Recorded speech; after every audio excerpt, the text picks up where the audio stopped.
Hey folks, welcome back. So it's about coming up to about 4 years now since I've had this XM177 gas blowback here, and I've gone through about 10,000 rounds and multiple different magazines, parts, replacements, upgrades, the whole works. And so in a couple of weeks or months, we're due for a 4-year review. But it got me thinking. I've never actually was able to do a review on the FPS quality or the performance of the gun, mainly because when I had it, or by the time I got my Chrono machine, the trigger pack on this gun was skipping because it was all worn out. And so I would keep firing burst modes instead of single fire shots. So it's hard to really record the FPS of that. But now that I've gotten that fix, we can see how this really performs. If you remember back in Virginia or 2 years ago, we were doing the review on the 20 round versus 30 round magazine, and it seemed like there was a tendency that the 20 round magazine, despite its small size, actually had a slightly larger gas reservoir volume when we measured it out. And then when we did the fill time, yes, there was some variability in how fast you fill something, so it's hard to tell, but it seemed like the edge was going to the 30 round. But then when we did the performance test, it seemed like the 20 round did better in terms of gas efficiency, at least on full auto, because at the time we were only capable of doing the full auto because of the trigger pack was kind of worn out. But now that we've gotten the trigger pack fixed and we can reliably do single fire shots in semi-auto mode, let's see how this holds up. So here you see the charts and the FPS performance laid side by side. The orange represents 30 round magazine. This is operated under ideal temperatures and conditions. So what I mean by that is that in reality, it's probably not going to be as good as how it looks here. Because each time I fired it, I waited about a minute or two to avoid the cool down effect. I also made sure that I fired it in a room or an environment where it was about consistently held at 80 degrees. In addition to that, I also made sure I kept my hands on the magazine to keep it cooling down, so it always remained within that 80, maybe even a higher temperature range. So that's why what I mean by it's ideal. And in reality, if you're outside and you're a colder day, of course, and you shoot faster, you're going to get less performance like this. But at the max performance of it, and you're to squeeze every last drop of gas out of it, this is what it would look like. So from what you can tell here in the video or in the image here, there is no difference in terms of the performance when we're speaking about in terms of FPS, right? It's roughly landing around like the 430 range, right? There's some slight variability. Yes, there was that one blip on the 30 round magazine, but that could have been a little fluke when I hit the shot wrong or something like that. So I would ignore that. For the most part, they seem the same. The only difference, though, the biggest difference here is where the capacity, right? So in our suspicion before that the 20 round was a little bit more, the 20 round mags were a little bit more efficient, it kind of is confirmed in this situation here. Notice how the 30 round magazine kind of caps out around like 79 or 69, 70 rounds, right? You're basically done at that point. And there's no fall point though for the 20 round magazine. It ends at around like 97 there, but actually the reason why it never dips down to zero is because I stopped recording the FPS after that point.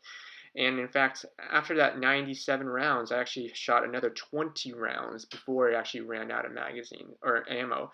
So that was a total of about 120 rounds compared to a 70 round magazine capacity for the 30 rounder.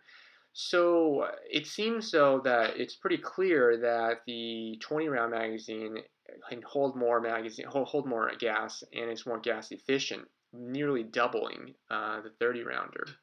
Now, one thing I will point out though that was a little unfair in the test though is even though these were fired under the exact same conditions, right? The room was about 80 degrees. I fired one shot between 1 to 2 minutes between each shots to prevent the cooldown, and I had my hands on the magazine to keep it warm. Keep in mind though that the design of the 20 round magazine is a solid block, right? So if you hold your hands on the magazine and do the heat transfer to keep it warm, the heat is transferring directly into the reservoir and warming the gas right there.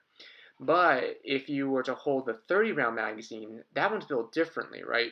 So remember, if you watch that first video when I'm comparing the two magazines, the 30 round magazine is actually a metal casing that is just basically a shell that really surrounds the real reservoir inside.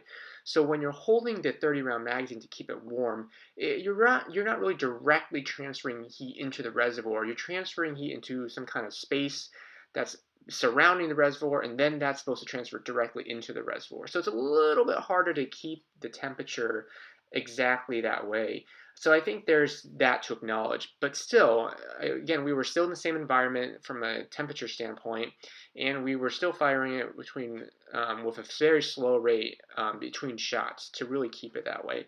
So either way, I think this is more evidence that suggests that the 30 round magazine is just not as efficient, gas efficient, as a 20 round magazine. But for when you are firing, though, there is no difference in performance. You just run out of gas faster for one magazine over the other. Now, that tan magazine you saw in the initial picture, that's a CO2 magazine. I wasn't able to get as many shots out of that CO2 magazine, mainly because that magazine is actually leaking a little bit. But from the few shots I was able to get out of it, you can tell that the CO2 performs a much higher starting rate, right? As you can see here, it starts around like 500-ish FPS and slowly starts to decline from there. Now, again, wasn't able to record all those shots because again it leaks, and I think this is not really a fair comparison.